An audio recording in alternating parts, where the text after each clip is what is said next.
Hi, I'm Paul Battaglia, and this is section 2.1. Now that students have arrived at section 2.1, there's a vast knowledge of limits and the process for finding a limit. It's time to capitalize on that, specifically their knowledge of the difference quotient.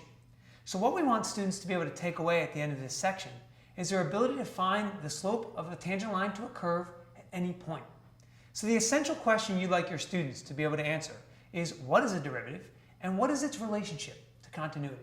So let's talk about that for a little bit. What you're going to want to do from a teaching standpoint is expose them to as much vocabulary and synonymous terms and phrases as you can.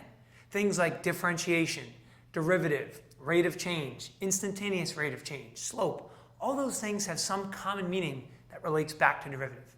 At the same time, vary your use of notation as well. Don't just stay with f prime of x or dy dx. Try and get a little funky so they get used to different things they might see.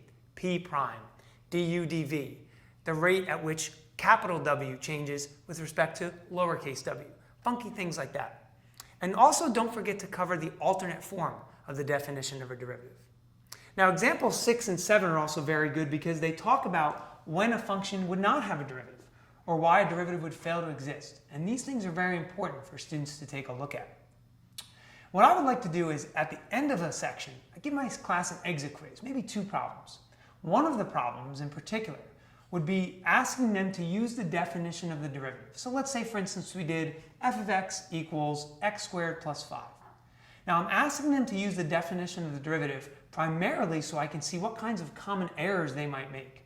What I'm looking for is their inability perhaps to expand the numerator of the difference quotient properly.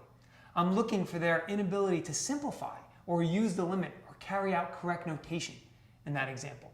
Now what this is going to also allow me to do is it's going to allow me to see if they can recognize a more abstract version of this derivative, like they would have to do on the AP exam. Now theorem 2.1 is also a very important one because it talks about how differentiability implies continuity. And on an AP exam, students might just see the phrase, the function is differentiable, or it's twice differentiable. They need to know that now the AP exam is not going to state that the function is also continuous because of things like theorem 2.1. It's implied. I hope all these tips have been helpful and that you find much success in section 2.1.